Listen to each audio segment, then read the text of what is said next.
up to speed, up to speed, up to speed. Live from the apocalypse. Love is great, but it requires vigilance. This is State of the Game.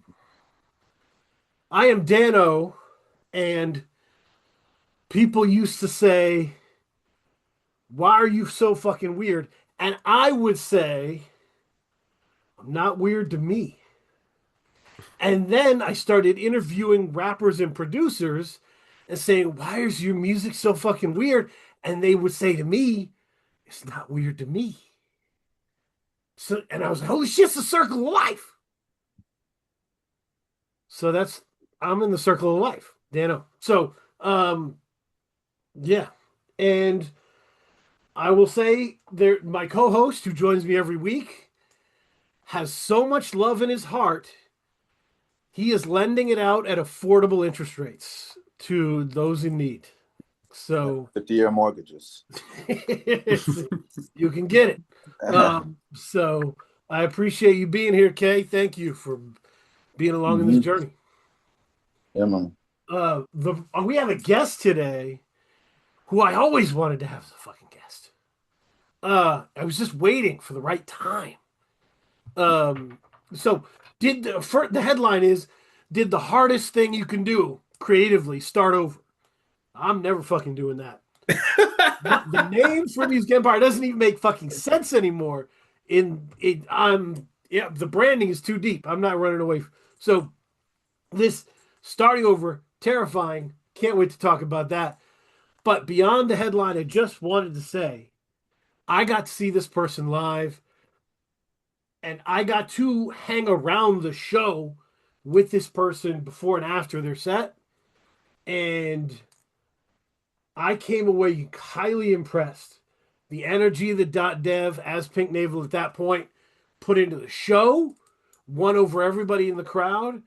But the way .dev interacted with everyone up to that point was kind and courteous and loving. And the way Dev enjoyed other performers' music was infectious. And I came away impressed just as a person. So that's a solid motherfucker right there. So we are glad to have .dev. Thank you for being here. Yeah, of course. Thank you for those kind words. That's very meaningful. I appreciate it. Yeah. I mean, yeah. I don't like kind words that aren't meaningful. So I am glad. So, let's go. But so you like the starting over, right? Built the brand as Pink Navel. Yeah. And you have a serious fan base, right? Yeah, I think I've got a nice like crew, you know. I refer to my fans as the Epic Club, something I do. Um, but I feel like I'm just also in the club. It's very like open source, right? I'm not like the top of the mountain. If that makes sense. No. I mean, and reasonable expectations, right? Like, it's what did I was watching an Armand Hammer interview, and Woods was like, "We're putting out dense shit, so it'd be weird if everybody immediately loved it, right? Like, we're gonna have to figure this out." And you have a different rhythm and a different speed and a different train of thought than people like. So, okay, I played the video for There Was a Wind But No Chime for my 12-year-old son. Cool. He listens to Nipsey Hussle all day. You know what I mean? It's like, this was outside of his traditional thing. And at the end of it, I said, "Did you like it?" And he paused for a long time. And he said, "I don't know." Hell yeah. And I was like, Mystified. "Oh, that's the .dev experience. That's like the first step on the .dev experience." Yeah, I think I'll never shake that. I think with Pink Navel and with the new stuff, I think that I'm like a I'm always going to be the kind of artist that you like warm up to, you know. Yep. Yeah. But I kind of like that. It's like you don't like every person that you meet right away, you know. Right. Right. Well, yeah, and I mean, so and I when I grew up, weird wasn't necessarily thought of as a pejorative or whatever. It was just how I was classified constantly, so I just got used to it. But I remember thinking people would be like, "That person's so weird." I'm like, "No, no, no. That person's trying to shock you, Hmm. right? They're not weird. They're doing a Howard Stern kind of thing, like right. They're trying to shake you up, but like I'm weird. Like I function differently. You know what I mean? Like the way I Hmm. form ideas is different. Like so that's what I get from your music is like it's not necessarily something where you're trying to be avant-garde. This is just how your thoughts present themselves. Is that am I wrong or right or what do you think?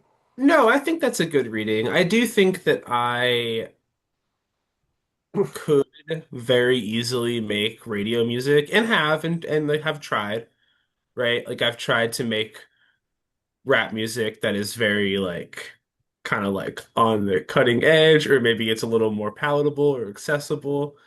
And I've never put anything like that out, but as like an Mhm. exercise, right? I guess there are a couple songs along my pantheon that I think I would like say that are out that are kind of like me trying to do that.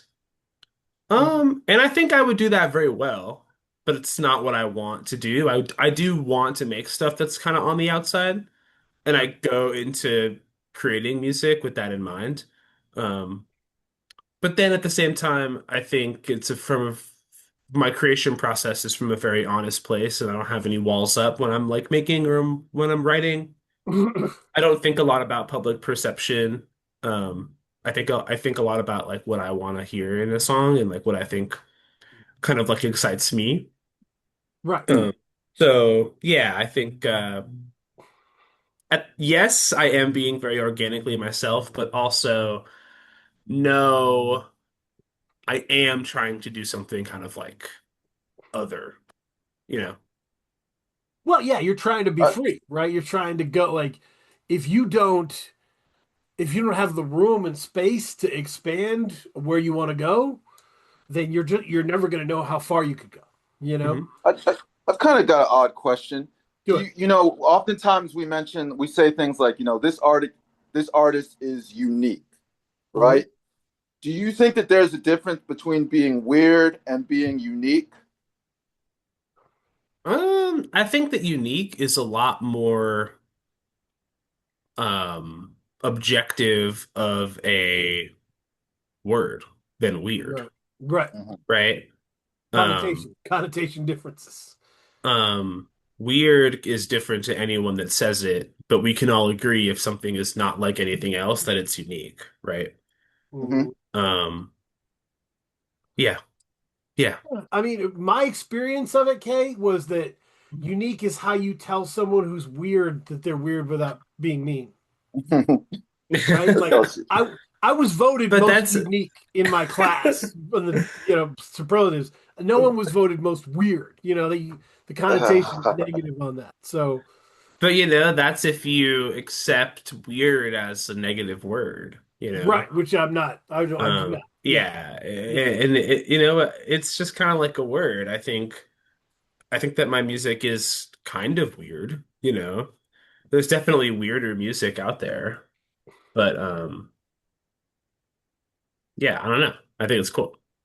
Yeah, I mean, sometimes, like in my experience, Kay, the reason I've held on to weird as a word is because I've been able to look into the eyes of the people who think I'm weird and say, yeah, weird as fuck. Like, and it helps them. Like, it's so, yeah, I get it too, right? Like, I am different than this, uh, but the machine is not broken. You know what I mean? My machine is working, and once you figure out how to engage with it, you'll be good, you know? Hmm. Um, Hmm. so that's, I don't know, True but, that. um, that the starting over thing, right? The question out, because there's so many facets of starting over that fascinate me.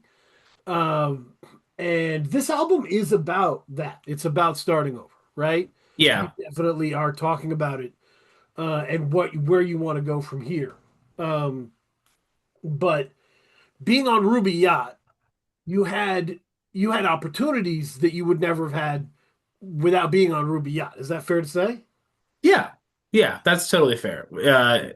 That time and that experience definitely brought a lot of sort of like the people listening to my music now. Right. Um, and um, we traveled a lot so that gets yourself into gets your music in front of a lot of different people. But it also gives you experience, industry experience, right? Yeah. There's plenty to be learned from the nature of that. Um, that I think is deeply informing how I'm moving forward um post that, right? Right. I just wanted that on the good side of the scale, right? Because I think the other side of the scale, right? I want to Sure. I want to set the other side of the scale up is um when you're in a crew of like that is known, Ruby Yacht's reputation was artistic, right? This is a very artistic group of individuals, right? So the the status is high artistic output, right? And you're in a group of very intense, highly artistic people. You're traveling together, you're working together. And did you worry about consciously or subconsciously your sound bridging, like accepting their sound or like, moving towards Oh, well, regimented sound? yeah, there was a lot of that. I think in the nature, I don't necessarily want to get too into the granular specificities of kind of this stuff, but Sure. um uh, the nature of my life choices going to Maine and going into that group were very much informed by like this high level of influence that I have that and like inspiration that I had, right? And that comes stylistically. So like a lot of my approach to making music and my approach to recording music and my approach to distributing music all kind of came from that ethos that the crew was practicing before, my uh joining of the group and still after. Uh so yeah, there was a bit of this like stylistic enmeshing, but I think that was like I think at the time we would all have agreed that we were trying to do something that was a sum that was greater than its parts. Right. And then at the same time, I was like the kid. I'm Right. I'm Right. I'm younger by quite a large, not that large, but I was like, when we were all younger, like I was like I had like just turned 21, right? And I was like the youngest member of the Right. group. Right. I was very young. Um, and you know, I think there's a little bit of like I was still, finding myself and getting good. Like I wouldn't even say I was like all that like good in my own self-critical way. Right. Um, so there was a lot of like, oh, okay, what are these guys doing that I can kind of incorporate or like transmute into my own kind of approach and there was some back and forth there in terms of the sonics of the music. Mm.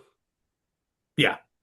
Yeah, I mean, because I had heard people say, yeah, it's starting to sound like more shaped in a Ruby yacht, shape, you know? Hmm. Um, and the dev people that I know, the Pink Navel fans that I know, have listened to There Was a Wind But No Chime and gone, oh shit, he's back. Like this is back. Yeah. This is Yeah. the real shit that I wanted. So I'm Yeah. very happy for you on that, right? to have gotten closer to yourself in that way. But I just wanted to set that up because like it's not some weird like Muppet movie villain mandate where somebody walks in the room and goes, "You gotta sound like SB the Moore now," you know? No, no one's No saying one, that shit, no one right? can do that even if they tried. No one's it's just when you're around a collective and you start, It's a feeding feedback off each loop. other's Yeah, it's a attributes. feedback loop. Yeah, Yeah. yeah, We were all kind of feeding off each, and like a lot of us lived together. Like I lived with Alan, I lived with Christian, and I lived. Brandon lived there for a little while. Like we were all kind of like in the same under the same roof, you know. right. So inevitably there was going to be some, meshing, which I think was fun and really educational. Because again, I like didn't really know all that much and didn't come up or grow up having any friends that made this kind of music. I grew up Right. in like the like the like emo rock scene of Mhm. from my home state. So like I was all bright-eyed and bushy-tailed, ready to take in as much information as I could, and I did, you know. Yeah. Hmm. Yeah, that's awesome. And so, Thanks. yeah, glad. I mean, certainly I'm not interested in talking about anything controversial. Like that's just it's just not. Awesome. I'm way more into this album, but than I am any of that stuff. But But uh, it's fair. It's fair because it does, that's obviously like an element too, and it's an element to why I changed my name. right, right, That whole chapter to me was over, and then also the record with Kenny. It's like, what do I say as Pink Navel after doing that? I felt right, like right. that was sort of like the fucking conclusion, the logical conclusion to Pink Navel is this amazing record produced by Kenny Siegel, Right. all about sort of like my personal relationship to pop culture, video games, and media, and how it relates to like the person that I am. Um, uh, which was the whole Pink Navel theme. That was the whole thing. So I felt like like I kind of feel like I don't know if I can be Pink Navel anymore. This like wide-eyed kid that wants everyone to be best friends. That's just not who I am anymore. Mhm. And then B, like, what would I even say if I did feel like I could? Um, I've done it all. I've made every reference that you could make, I've said it all. Um, so that was why I wanted to change my name. Um, originally and sort of like restructure the tonality of my art. Yeah. Because this new record is very much it's like a little more somber. It's a little more grounded. Oh, I love it. Oh, Did you know when you were making the album? Did you know that was going to be your last album using the No. Pink Navel moniker? I guess that's what they would call it. Yeah, no, I didn't. I thought I when I was working on There Was a Wind But No Chime, I originally was working on intending to put it out as Pink Navel. Hmm. And then it got to a point where it just felt not that, you know. yeah, this is a different species of artist at this point. I would listen back and be like, this is not Pink Navel. Right, right, right, right. Um, so That's yeah. so interesting. So, in terms of how to capture playful, because you do produce, Yeah, I do produce. your own stuff. Um, So I was how to capture playful. I was just thinking of it in terms of sometimes great actors will be with a great director and taking notes for when they become a director and be like, oh shit. Did you learn anything from Kenny Siegel working with Kenny Siegel? Um, yeah, and like, like boom, yeah, an insane amount of stuff I learned from Kenny. He's a wealth of knowledge. He's very approachable. He's really nice, and he's fucking awesome. So he just like will tell you if you have a question, he'll tell you. It's so cool, and he has so much industry knowledge just from being someone that's been in the game for so long. So like he really like throughout that entire process was like the fucking best, the best. And then also just being around him before that record because we toured together, we bonded over video games in the van, like chatting and having fun, like just kind of getting to be around someone of that caliber, in terms of sonics and in terms of production, like it did teach me a lot. I don't think I'm even in the same fucking Venn diagram in terms of creating beats that he is Right. in, but I do like to produce. I just think my style is a little more Yeah. simple. No, it's cool. I mean, Yeah.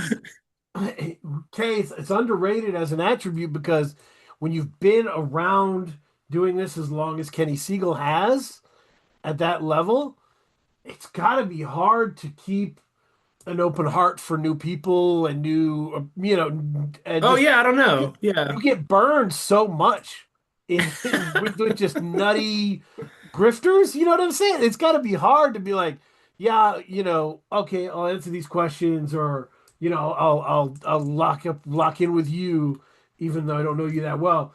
That's an incredible skill because Yeah, it's easy I to get think locked into your environment. Yeah. I think that Kenny has had incredible luck where I think he and in an incredible judge of character. Mm, He I think he only works with people that he really can vibe with, and I think he's really good at that. So, yeah. um, yeah, so all the love to Kenny. Yeah. Yeah, that's awesome. And I Hmm. can see how like maybe after that album's done and you've put so much into it, of your energy, and you're just like, oh, I did that. That's done. And then when you start creating again, you're like, this isn't even that. Like this is something that has to be under a new name. Yeah, dog. I mean, it's like it's like if you were it's like if you were an actor and you got to be in a Right, Scorsese flick. It's like, what do you do after that, man? You right, know? right. Yeah, So yeah. yeah, yeah. It's you gotta find your own space with it. But that's but so, and I've always enjoyed your work. Um, this is this is the first year I felt like, oh, these are complete bodies of work. This is like There Was a Wind But No Chime is one of the best albums of 2025 to me. Wow, thank you. Um, there's songs on here you just can't get from anyone else, right? Which is kind of what we come back to here. The hyperlink that kills you, um, Pallet Jack, my favorite. There's all kinds of these songs that are they're just different.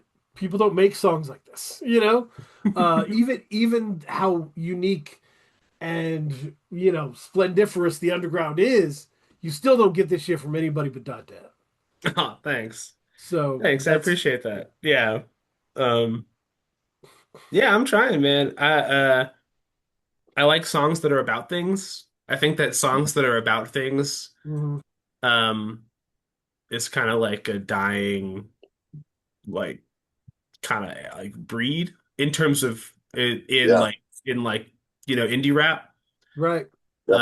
I think there are songs that are I think that indie rap does a really good job.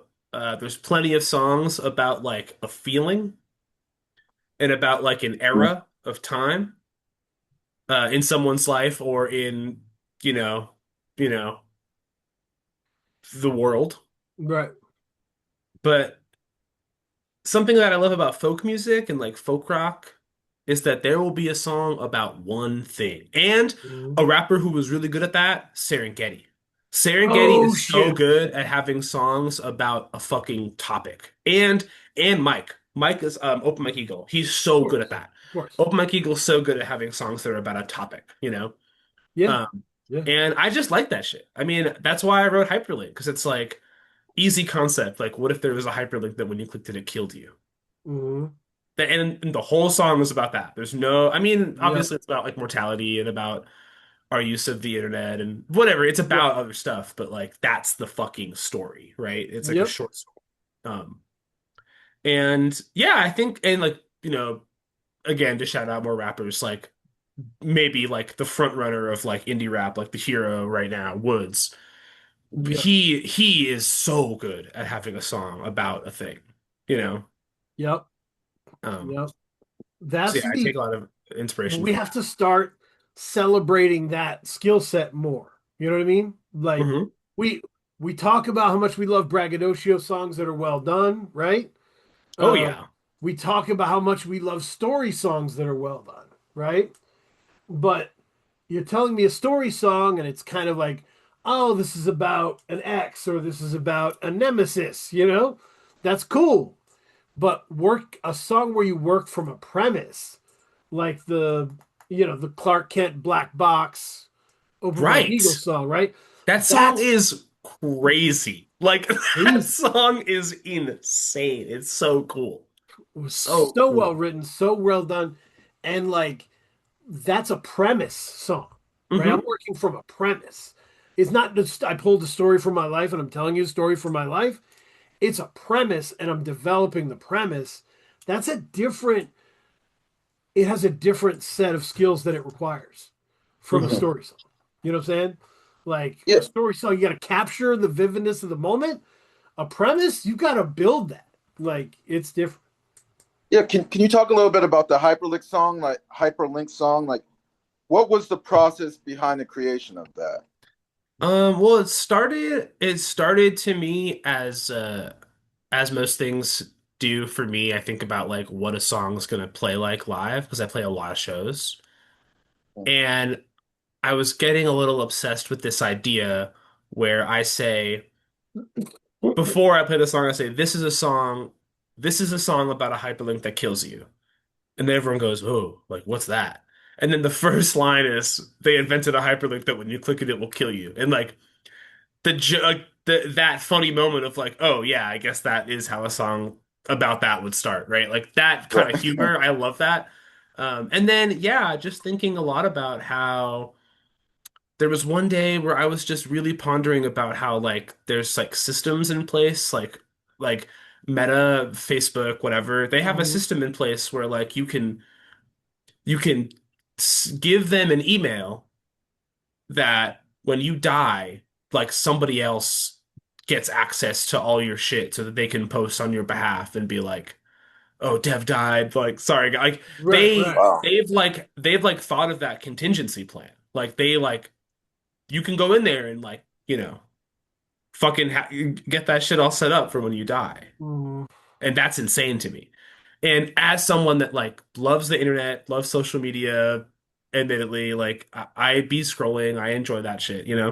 But that to me is insane. And when you think about like we're getting so, so, so deep into the era of world history that's all online, that we Mm, are going to start seeing like people of all kinds like passing away and their footprint is not going to leave. Like they're going to be interactable in a way that they never have been, you Right, know, right. still beyond death. Um, and Mhm.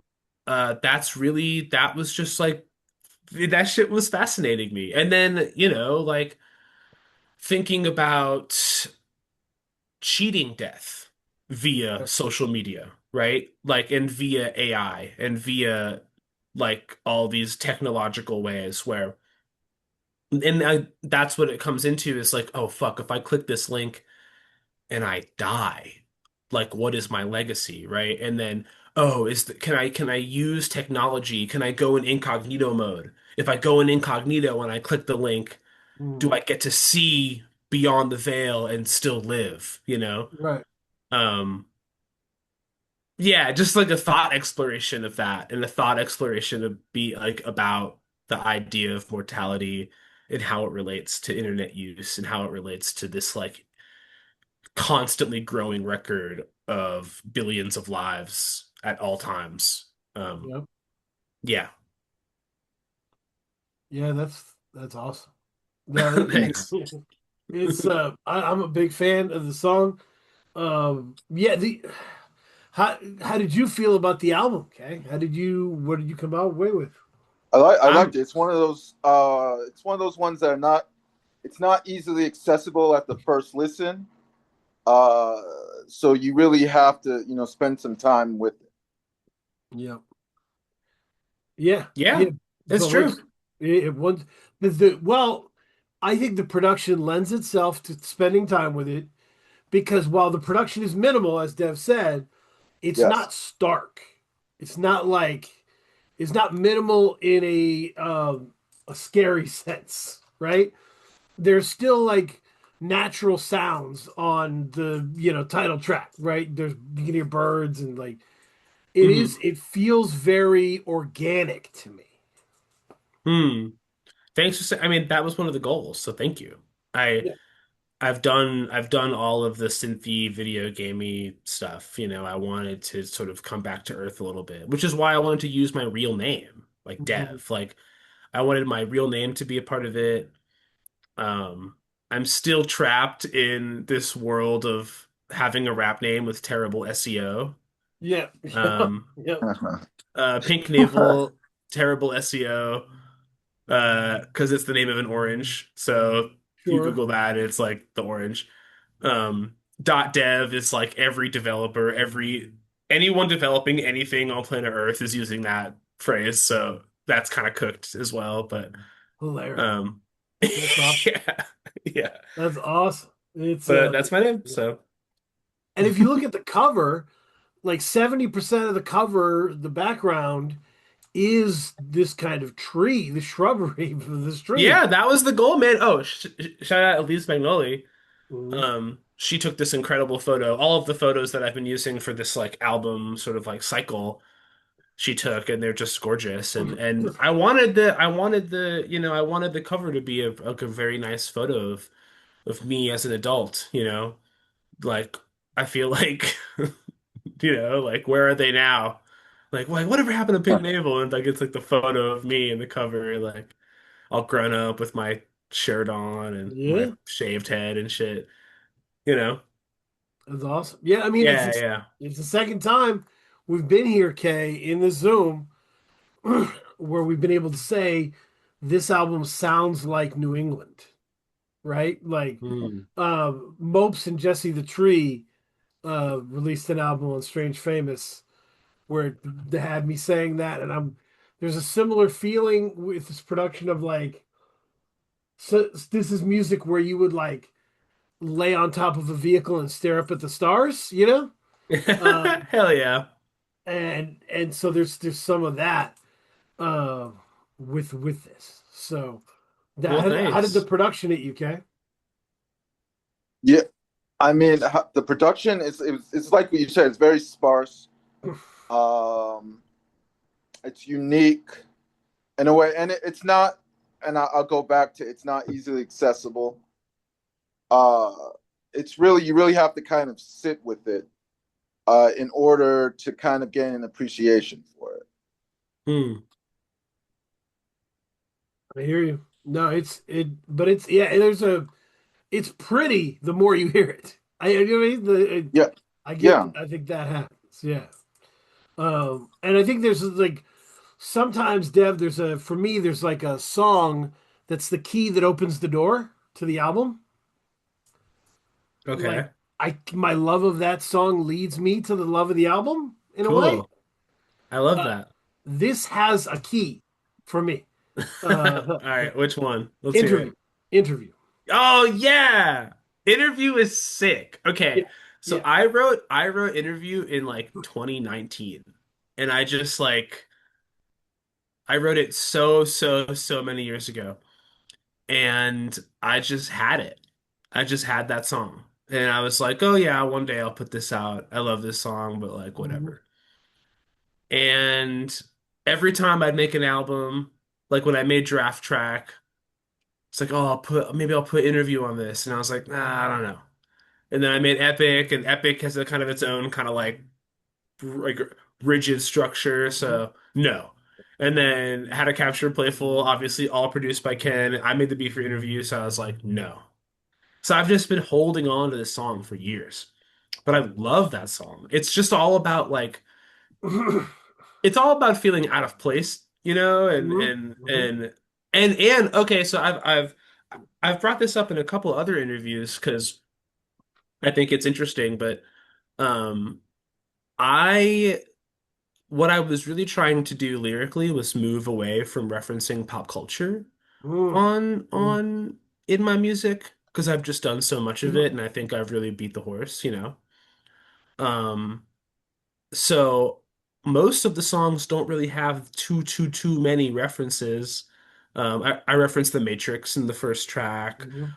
but um Interview is like the only exception because I wrote it 6 years ago. So Right, there's so right. it's like there's like loads of pop culture references in Interview. Awesome. Like this is how my gem was shattered, like Steven Universe reference, like I was so proud of this bar where I say like I'm kind of like Bucky Barnes like from fucking Mhm. Marvel, I but remember my that. arm gets rusty, so I need the rusties like from Car. Like I was so obsessed with that. I thought that was so cool. It's the best. Yeah, yeah. So yeah, it's kind of like a window to like the past in a way. Yeah, And then the vocal recording is also 6 years old. Like it's the original recording of that song. Um, uh, and yeah, it's just like is this track that really charmed me, and I just like couldn't let it go. I've recorded so many songs and then been like, ah, whatever. It's That's just a song I've made, no big deal. But Interview to me is like maybe one of my favorite songs I've ever written. I It's agree. I agree. Because to me, on the texture level of what it nails is that sense that like your flow's gonna zig and it's gonna zag, but and the horn is gonna zig and zag, but it's zigging and zagging in this very particular direction and effort, as hmm to where like that song teaches you like, oh, this is just different. Like this is not, it's like Monk. It's different, Hmm. but Oh yeah. beautiful. You know, Thank you. um, and so I think that song helped. It kind of informed the way I listened to everything else. And well, it was just the first listen. I was like, oh, that's perfect. That's perfect. Hell yeah. And kind of kept moving on that. Um, and any songs that stood out for you, Ken? Besides Uh, Hyperlink, obviously. looking at the playlist. I mean, I really like the hyperlink that kills you. Yeah, that's what that Absolutely. stood out to me. Hell yeah. And palette jack. Uh, Also liked my favorite as well. Ugh. Oh, thanks. Yeah, the singing songs. Yeah, the Yeah. singing songs. That's cool. Yeah, yeah. My favorite is like that's a song I wrote on my guitar. So I wrote that as like an acoustic song and kind of like made this beat to try to emulate what I was doing on guitar. Mhm. Um, and now I finally put out a record of all my acoustic stuff last Friday, so 2 days ago. And the original version of my favorite is on there if you're curious to hear it. But Elf uh holding mouse already caught. Elf Holding Mouse, yeah, Yep. yeah. That's a record I've been working on for also like 6 years, so it's cool that it's out. But it's like not a big deal, you know. I'm not trying to like I don't take the guitar stuff as serious, you know. But It is a big deal to me because it allows you to kind of go into a different space. yeah, but they're And I companion remember pieces, right? I mean, I had to write it like, Yeah. and the comfort of your laughter is the strongest liquor served. Like there's this beautiful Yeah, poetic thank you. kind of, yeah, That song's all about being in love, you know. I right. live with my partner who I love very much and um I can find it I'm the kind of person that like I show my love in ways like acts, but I'm not very good at like saying like I say I love you, but I'm not very good at like, you know, explaining my love, you Right, know. right. Um and so I think my favorite is a song where like really like what I'm trying to say is like, you know, I've traveled the country. I've played to 700 people, which is a lot. I've played to 700 people at, you know, in like, you know, the middle of nowhere in Canada, and I've played sold out shows in New York City, and I've been to every state in the country, and you know, I've gone on more flights than I would have ever dreamed of, and yeah, I've made more money making music than I ever would have dreamed of when I was a teenager. But really, like none of that, you know, none of that really stacks up to the feeling of just like living with someone that you're in love with and like being with them all the time. Like Yeah. that is like way better than all of that shit, which is like what my favorite is about, you know? Right. Um, uh, yeah, uh, uh, and that's what the record is about, how like I'm not the same kid that wanted to see the world anymore and fucking fuck around and whatever. I'm someone that has a full-time job, that Mm. has aspirations to own a restaurant, that like I'm a different person now than I So, was. so was there a specific moment during the recording of this album where you were like, yeah, I need to move on from Pink Navel? Yeah. Um it was when I wrote the title track. Okay. There Was a Wind. Yeah. Um which is just like a deep analysis of like me as a person, Mm. really. And just the really just when I listen back to it and the tone and the sort of like nature of my voice, I'm not straining my voice, I'm not yelling, I'm not Right. proclaiming, I'm just like rapping, you know? It felt like the most mature thing I'd made ever. And, I'm almost 30 now, and Pink Navel to me is just like not someone that was ever meant to be 30. So, Right. like, That's a good. Yeah. like, um, so it just felt like time, to start thinking about that. And it was always in the back of my head if I'd ever change my name. And Mhm. yeah. And Oh. because that's the thing, I think feel like Pink Navel had amazing opening act energy, right? Like you're supposed to Hmm. have that, right? Even Hmm. we talked to Snot Nose Salim, who's like in a very similar situation where he was like, people don't come to see me, right? Like I'm here before the main acts, right? So like I come on and I go hard, extra hard to shock the crowd, to get them involved. I bring a lot of energy. They come out going, "Who is that? Oh my gosh, I'm gonna get some merch!" Right? Like that's the situation. So the music's kind of geared with that energy, right? With that oomph. Mm. And now you're 30 and you're writing There Was a Wind But No Chime, and you're like, I'd like to tell my story in a different way now. Yeah. Yeah, and I'm not so concerned about any of that stuff anymore. Mhm. Like what it's gonna be like when I play out. Like when I play out and it's fun. I play the same 5 bars in my city every other week. Like I'm not I don't really have aspirations to tour like I used to, I have aspirations to stick around. So I'm just like whatever, like Right. no big deal. Um But I still want to take the art seriously, and I want to take the approach seriously. And I think that's where I'm finding more of the joy, is really zeroing in on like what I want to say as an artist, like what I want to tell as my story. And yeah. No, and I've in fact I have interacted with a lot of people where it is the opposite, where like when they let go of that world tour kind of mental fantasy, Hmm. they made better art Yeah. and they were happier making better And art. like I have a job, so I don't need the money. Like, that's a huge thing. I don't need the money that I make from music like I Right. I used to. I remember putting out Giraffe Track and being like, this record needs to become the most popular album ever made, or I'm gonna lose my mind. Yeah.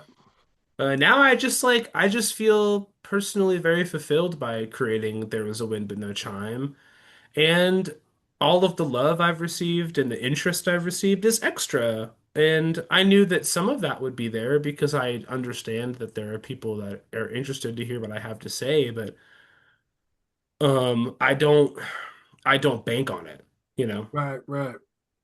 Yeah. Yeah, I mean the number one priority if you're not going if you're going to let go of the world tour aspirations, the number one priority has to become, am I satisfied with this body of work? Hmm. Right? Because if you do, and even if it doesn't resonate within the mini circle that you have, you can still say, I love this and I'm glad I made it. Yeah. You know? Um, how many people have we talked to, Kay, where I've like name checked something and they've gone, I love that album. It didn't really work as much, but I'm glad that you liked it. Like Hmm. that's gonna happen, right? Yeah. But if you love it, Absolutely. it makes it a lot easier. Hell yeah. Yeah. Hell yeah. So that's yeah. But I think it's beautiful. And the interesting thing about Elf holding mouse is I there's a lot of times when you're doing something that's not your primary and you put it out and you're very nervous. I feel like the audiences are a lot better now at accepting that work for what it is. Mm. Yeah, I mean, I've been priming my audience for this for a very long time. Fair. Um, I I had an acoustic guitar song on Draft Track, you know. So ever since that, I've been setting the seed that this is something that I want to do. Um, but I don't think I'm as good at the guitar as I am at rapping. Right, right. So I've never really been like, oh, like this is something viable for me up until quite recently. And then, I mean, I've had that record complete in the state that it's in on my computer for like 3 years. And I don't know what happened, but I got an email that was like, oh, Bandcamp Friday is this Friday. And I was like, fuck it. I'm just gonna put it out. Right. Like, it's time, you know? Everything's been done for years. Why not just And, put it out? and I think I heard you mention this. You felt like this was a companion piece. It is. Yeah, it is. To me, it's a bit of a companion piece because it's got the original version of Pallet Jack and the original version of My Favorite. Right. Those are both songs that I wrote on my guitar that then I just took the lyrics and like rapped on them. There are a couple other songs that I have that are like that. Like Places I Rode is a song that I wrote on my guitar as well. And then I just took those lyrics and put them on a beat. Um, and yeah, I think the overall approach of just being a little more true to the stuff that I want to do as an artist and not so much thinking about industry and thinking about timeline and thinking about I'm a free agent now. Like I'm not in a crew. I don't claim any group. So I don't have to like navigate the tumultuous release schedule of any group Right. of any group of people. Um, I don't have to get approval from anybody to do anything. So, um, for that reason, it's okay for me to make an album of acoustic songs and then put it out a month after my, debut rap album, and I don't have to tell anybody. So that was kind of like part of it too, is that I can just do that and I can do whatever I want, Right. which is sort of the one of the things that I'm trying to celebrate with both records, is that I feel more true to myself than maybe I ever have. Yeah. Yeah, I mean it there's like I'm not connected to emo music. I kind of missed the window and I don't speak the language. But I love Elf Holding Mouse because this is the music that's in your heart, right? Like Yeah. I want to hear the music that's in your heart because I care very much about There Was a Wind But No Chime, right? So like you go in there, you're like, oh, this is the music, this is the beating heart of where this was coming from. And that's great to know. You know what I'm saying? Yeah. Like the if even if it's outside the genre, like put out the music that's in your heart. There are people that will be happy to know it, right? Hell yeah. Hell Yeah, yeah. yeah. So that's my thing. Uh, yeah. But my favorite is one of the best songs of this year, for me, Thanks. as well as Great interview. Like song.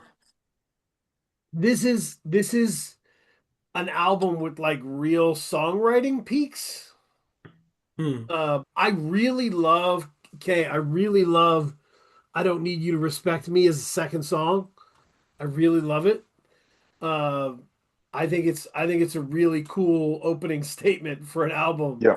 To I be think that like, I've mastered the art of the second song. yeah, If you go back and listen to any record, I feel like the second song of all of my records is they're all peak. Like New Tech off How to Capture Playful, crazy second song. mhm. Um, I think the second song on Draft Track was Conductor, which to me is like maybe one of my favorite Pink Navel songs. Like um Epic 2, I can't remember what Epic's second song is, but that's also really great. I don't know. I love What do that. you view the function of a second song being? The Get into this. function the function to me of the second song is first song, sometimes on a rap album, the first song isn't even a song. It's like a recording of Giancarlo Esposito doing a roll call. It's like Yeah, it's like something that's not a song. Um, but also when it is a song, I feel like the first song is like is like the key in the door and the door getting unlatched and the door being open. And then mhm. the second song is when you take in the room, right? When you see what's in the room. Um, Hmm. and so it's a little more of like like There Was a Wind as an opening track. It's unique in the way where there's no drums. It's very simple. There's this kind of weird thing at the end with like a freaky break moment. Like it's Mhm. a little more of like a free form idea. And then I Don't Need You to Respect Me is a song, verse, chorus, like a song with like a full story and a meaning. Um, it's about like living at home with your parents Right. and the my monotony of moving back home after things don't work out Right. and you know um the weirdness that can come from being an adult living with your parents again and Yeah. Yeah. I mean, um it's but it's like the beat is strong, it's like very solid, all the elements are there. It's a much better mark as to what the rest of the record's going to be like versus the intro track you know and I think that's the function of a second song is to really give you a really solid idea of what you're getting into. yeah. Midas the Beast once described the first to second song transition on a rap album as the first song tells you what the album's about. Hmm. The second song is motherfucker I rap. Right? It's like Cool. it's a declaration kind of who I you like are. that too. I Yeah. like that too. And so if you think about it through that lens, um, the you don't need to respect me is very much a declaration of this kind of balance of strength and vulnerability that you're Hmm. going to walk, right? And so it is a really good to me second song representation. Hell yeah, thank you. Yeah, yeah. Thank you both. Yeah, Yeah. it's a great track. I love that beat. Some of those bars I'm really a big fan of. Hmm. Metastasize my greatness. I think I'm really obsessed with that Yeah. lyric. Yeah. So, Yeah. And there really aren't any guests on it either, right? there are some guest producers, but vocalists, no. And that's it's good to be able to kind of declare yourself. This is the .dev origin story, right? We get to Yeah, I think yeah. the next record will have some characters. Yeah, man. Oh So, man. I would love to see Miles Bullen on a .dev record. oh my God, there's like I don't really know what happened to them, but we recorded like 5 songs together. We have to. You have to. You're gonna have to ask Miles about that. I don't really know what Al's happened. dope. Like, and another one who primed his audience, right? He was working in kind of one ukulele song, two ukulele songs an Right. album, and then he just did that full, ukulele album. Yeah. And yeah, so that's beautiful. It's similar process, but yeah, shout out to Miles. But yeah, Hmm. it's you can do whatever you want now, which is nice. Nobody cares. They just You do can do whatever whatever. you want. You're rocking. So Yeah. yeah, but more people would be cool. There's certainly other people in this space. Like this is a rich space full of talent, right? On all different status levels, and a lot of them love Pink Navel, and have always loved Pink Navel. So you That's probably cool. have more access to amazing people than you realize. I Um, I appreciate that. I think yeah, I think I know a little bit of sort of my reach, but at the um at the juncture that I am at, I think sometimes it's my best bet to just remain subtly solo. yep, Mm. You know? yep. That's. I mean, yeah. Go with where you want to go. Yeah, Absolutely. man. Yeah, man. Uh, yeah. It was. I love this project. So the organic minimalism of the production to me, um,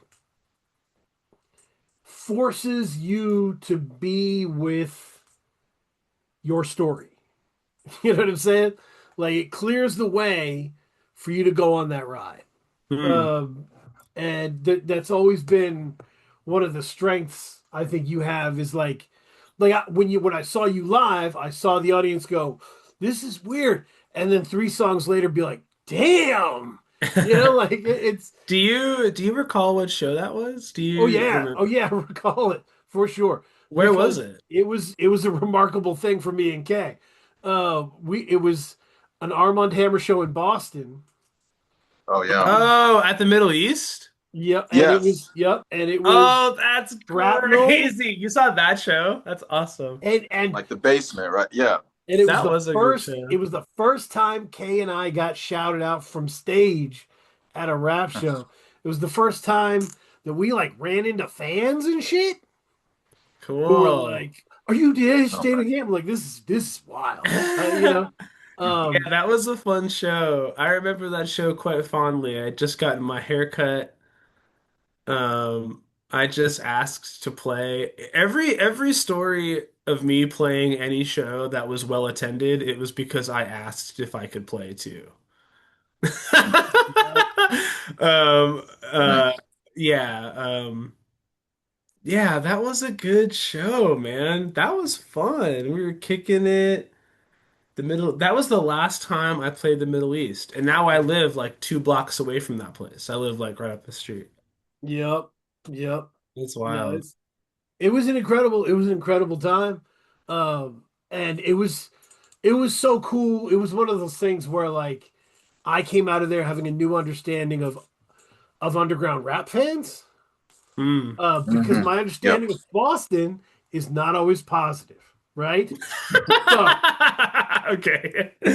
I was like, these motherfuckers aren't gonna know what Billy Woods is talking about. Like, this is New England is full of knuckleheads, Boston especially, and they knew every fucking word he said. And I was Yeah. like, oh shit, they knew everything. And they were so hype and so Yeah. into it. And I was It's like, oh cool. hey, this is cool. Everybody, Yeah. we felt it, and it didn't feel weird or bad. It felt like a community. You know what I mean? Like it Hmm. was. Everybody's very cool. Um, Yeah. yeah. So shout out to the Middle East. They do great work. Um, wasn't somebody freaking out at the ticket person when we were there? Okay, was that the one? I I don't even remember. I don't think Something there. was I going don't. off. Yeah, I I don't was remember that one. I Uh, don't remember anyway. that show. Yeah. I was drama at the Middle East is the not the most surprising thing I've ever no, heard. not at all, not at all. Dude. So, Kate, Do you have any other questions? Yeah, yeah. I mean, I Yeah. kind of wanted to touch on it. So Talk. the way that you talk about Pink Navel is very interesting to me. Hmm. Like, and so I wanted to ask you, did you see like what's your relationship with Pink Navel? Did you view that as like a character that you were playing? Uh like or did you see it as like did you kind of identify with Pink Navel? Like what is your relationship with Hmm. your former moniker of Pink Navel? Yeah, I think I wouldn't go as far to say I saw it as a character, but I do think that there was some level of like heightened personality that I was able to unlock when I felt I was operating underneath that moniker. Like Mm-hmm. I, in social settings, I can be generally quite shy, meeting new people.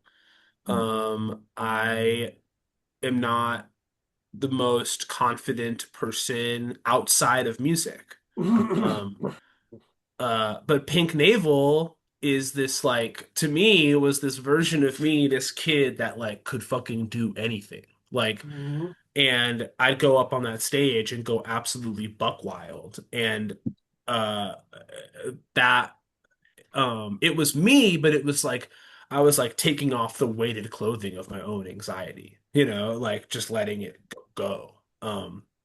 And the partition being that I was performing as Pink Navel and like people I knew people liked that and um it really helped me sort of find who I was in real life. Um and I think a lot of the nature of what I was doing was so tied to my youth because I I had a tumultuous, childhood and things got pretty weird and um I think I liked this idea of like getting to like be a kid and be a rapper kid that like I'm like, oh yeah, I'm a rapper, but I know about, X, Y, or Z bizarre niche internet cartoon. Like and that kind of became part of like the lore and the pantheon of like what this character was. Um, but the character was always like me, but it was like me unfiltered, through any baggage or trauma or anxiety or what or like what have you. So I guess I kind of saw it as a bit of a device to really unlock who I was. Yeah, Mm-hmm. yeah. Now, is it kind of the same way with .dev, or do you feel like .dev is a closer reflection of what you are at this time now? Yeah, I think .dev is you're exactly right. I think it's more of like a reflection of who I am now. Okay. And as I've grown into an adult, I feel like I have a very healthy understanding of the kind of person I am and what I'm capable of and where my values lie. And I'm able to reflect that in my art in a more one-to-one way where there's not anything being like transmuted or interpreted in the same way that it was with Pink Navel. Hmm.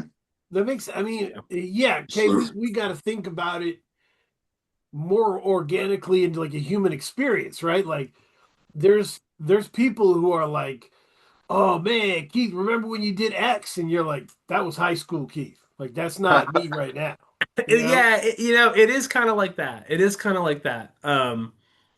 Especially with just this like naivete and level of optimism. Like I remember there would be times touring when I was like 19, 20, 21, where I'm like, everyone should be a rapper and we're all gonna be best friends forever. And like Right, right. the world is beautiful. And like I love that positivity, but it's definitely not like the most like self-serving, and Mhm. you know, outwardly serving kind of perspective to have sometimes. So It hits a wall. yeah, it It does hit a really hits a wall. wall, you know? Yeah. Yeah. Not everyone's going to be best friends forever, so Yeah. Yeah. yeah. Yeah. It's the crows eventually find Dumbo and they give him hallucinogens and he goes crazy, you That know? they do. That they do. That they do. Yeah. It goes crazy. But But yeah, no, it's a great point.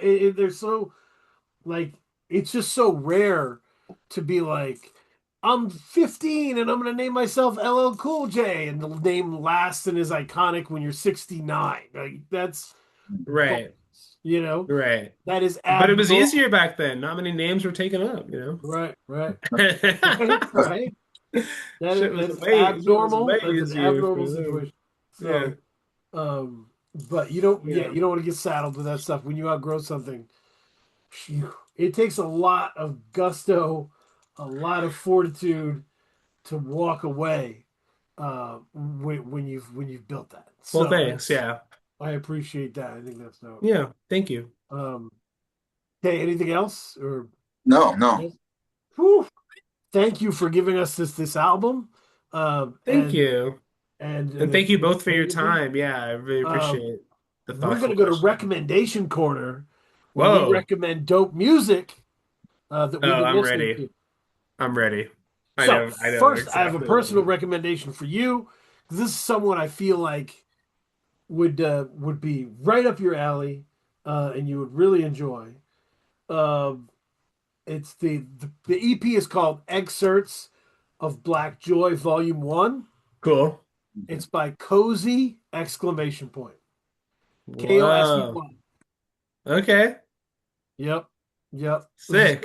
I'll listen to that. In Cozy. in UK, um, you know, and somebody I've known from Discord who's an incredible person, vibrant, intelligent person, and but apparently in the UK is like very ensconced in the jazz scene over Cool. there. So there's all kinds of live jazz instrumentation in the production. It's just very rich and beautiful to listen to. I think you'll really enjoy it. So I just want to share. Beautiful. Sick. Uh, that's the first recommendation. The second one, let's go. Oh man, so Black Friday happened. Not Black Friday. What are we talking about? Bandcamp Friday. Bandcamp Friday. Um, and I stocked up on more Holly Cook because she has a lovers rock album from this year called Shy Girl that is my shit. Cool. So Okay.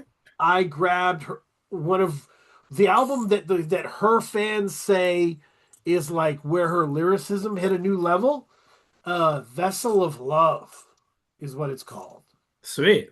Vessel of Love by Holly Cook, and those are some song ass songs, man.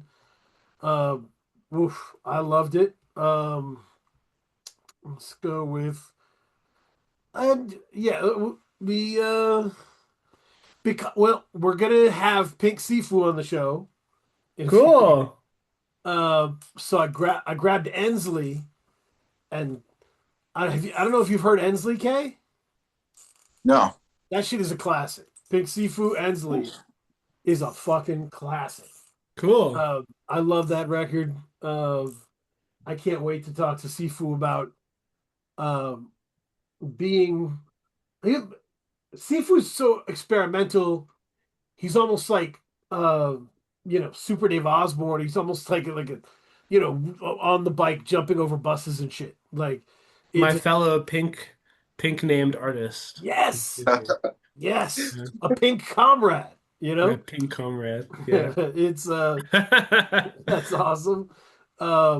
Yeah, so that those are kind of where I've been at, but there's been the last one, Times of Peril, all one word, Sleep Sinatra. Oh yeah, we're label mates. I love this record. Sleep is a great producer, an incredible rapper, and the mix on this album is beautiful. And so I Oh yeah. shout out to I think Gibbs, was it Joe Gibbs or something his name? Cool. But it's absolutely just sounds crisp and beautiful. Joe Gibbs, yeah, absolutely. So yeah, and this one has Cool. Breeze Brewing on it and Dose One. I think it's crazy. It's just Yeah, man. rapping ass rapping. That's So what's up. I've been excited. Dev, what have you been listening to? I've been listening to this record called High Wallow and Supermoon Songs by the band Saint Seneca. Um, it is one of the most beautiful folk rock records I've ever heard in my life. The What was opening, say it again? What was this one? The band is called Saint Seneca. Like